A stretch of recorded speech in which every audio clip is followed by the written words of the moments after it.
The Elves and the Shoemaker by the Brothers Grimm. Hello, this is Natasha, and I'm dropping by with a lovely Christmassy story. As everyone knows, Christmas is the time to give presents to your family and to friends and to anyone who's helped you during the past year. This is a story about a man and his wife who wanted to give a special present to some people who had been helping them.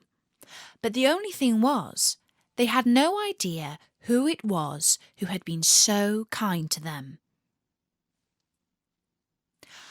A shoemaker, by no fault of his own, became so poor that at last he had nothing left but enough leather for one pair of shoes. So in the evening he cut the leather into the shape of the shoes, and he left his work on the table to finish in the morning. He lay down quietly in his bed, and before he fell asleep he asked God to help him. In the morning, just as he was about to sit down to work, he saw the two shoes standing quite finished on his table. He was astounded, and he did not know what to make of it. He took the shoes in his hands to look at them more closely, and he saw that they were so neatly made that there was not one bad stitch in them. It was just as if they were intended as a masterpiece.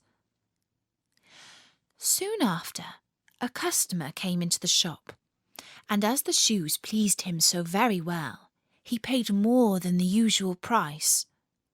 Now the shoemaker had enough money to buy leather for 2 pairs of shoes. That night he cut out the leather. Next morning he was about to set to work with fresh hope for the future, when he saw that the shoes were already made.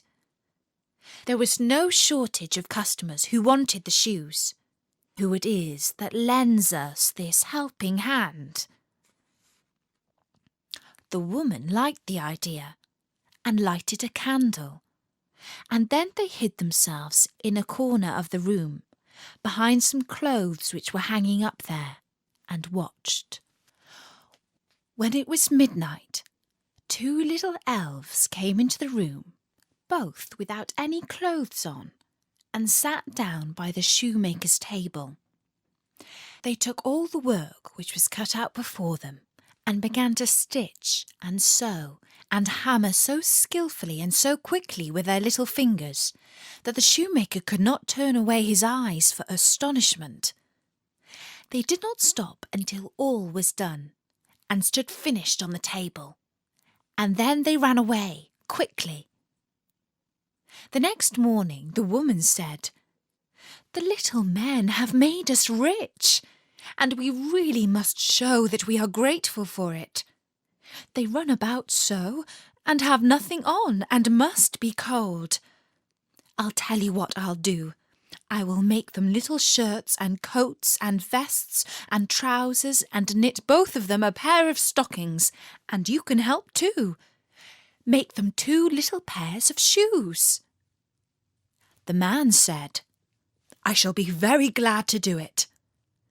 And one night, when everything was ready, they laid their presents all together on the table instead of the cut-out work, then hid themselves to see what the little men would do. At midnight they came bounding in, and wanted to get to work at once. But as they did not find any leather to cut out, but only the pretty little articles of clothing, they were at first puzzled, and then delighted.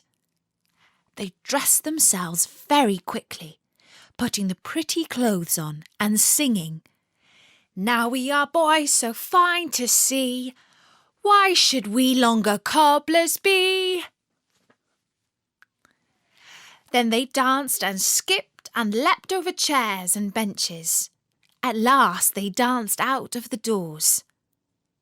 From that time on, they came no more.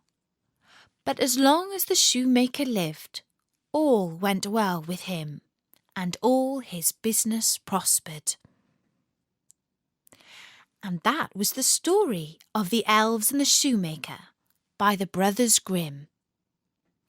Bertie says that was a really sweet story, and he hopes it's got you in the mood for giving and receiving presents. Now I'm just off to do some more Christmas shopping. But don't forget, there are always loads of free stories at storynori.com. For now, from me, Natasha, have a great Christmas. Bye-bye.